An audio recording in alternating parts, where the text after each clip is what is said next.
नमस्कार। आप सभी का स्वागत है मेरे YouTube चैनल रीमेक एडुपाथ में।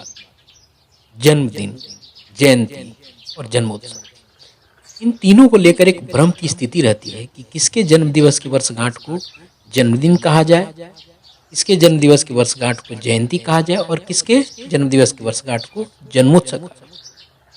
इस भ्रम को लेकर हम इस वीडियो में डिस्कस करेंगे और जानेंगे, समझेंगे कि इसके जन्मदिवस की वर्षगांठ को जन्मदिन कहा जाता है, इसके जन्मदिवस की वर्षगांठ को जयंती कहा जाता है और किसके जन्मदिवस की वर्षगांठ को जन्मोत्सव कहा जाता है। इस वीडियो के माध्यम से इस भ्रम की स्थिति से हम बाहर निकलेंगे। तो आइए शुरू करते हैं और जानते हैं जन्मदिन, जयंती और जन्मोत्सव के बारे में।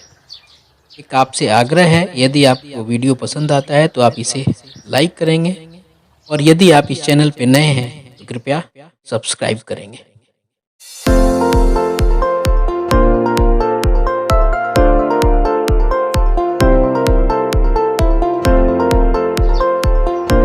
जन्म दिवस वर्षगांठ। जन्म दिवस वर्षगांठ को ही जन्मदिन, जयंती और जन्मोत्सव कहते हैं। आइए इन तीनों को क्रम से एक एक कर उदाहरण के साथ जानते हैं। जन्मदिन, जब किसी का जन्म होता है तो उस दिन को हम साधारण भाषा में जन्मदिन कहते हैं, किंतु जन्मदिन उन लोगों का ही मनाया जाता है जो हमारे बीच मौजूद हैं, यानी इस धरती पर जीवित हैं। अर्थात साधारण मानव जो जीवित है उनकी जन्म तिथि को उनके जन्मदिन के रूप में सेलिब्रेट किया जाता है। जन्मदिन के उदाहरण: अपने भाई, मित्र, माता पिता आदि के जन्म दिवस का उत्सव जन्मदिन के रूप में मनाते हैं, जो कि हमारे बीच मौजूद हैं, यानी जो जीवित हैं। इस प्रकार जन्मदिन शब्द का प्रयोग किसी भी सामान्य मनुष्य के जन्म दिवस को संबोधित करने के लिए किया जाता है। जयंती, जयंती जन्मदिन के रूप में ही मनाया जाता है, किंतु जन्मदिन और जयंती में बहुत अंतर है।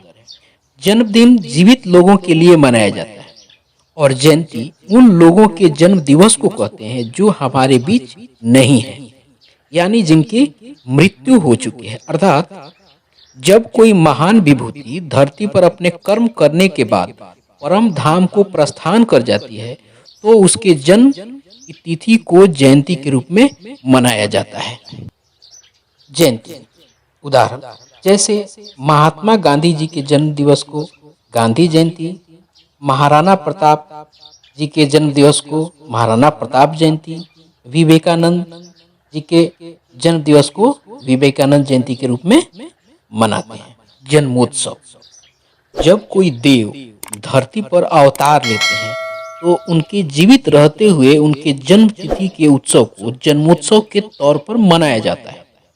वहीं कोई देव अपना कार्य पूर्ण करके धरती से अपने परम धाम को प्रस्थान भी कर जाएं तो भी उनके जन्मोत्सव को जयंती नहीं कहा जाता है।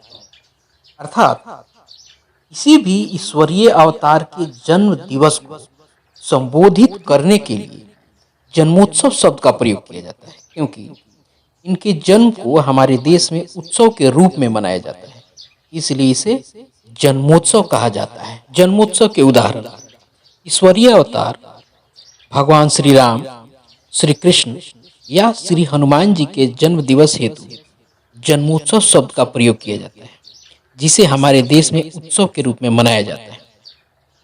श्री कृष्ण, श्री राम जी आदि के धरती पर सशरीर विद्यमान न होने के बावजूद उनके जन्मोत्सव को जन्माष्टमी और रामनवमी के तौर पर मनाया जाता है, क्योंकि ये देव अपना कार्य पूर्ण करके अपने धाम को प्रस्थान कर गए।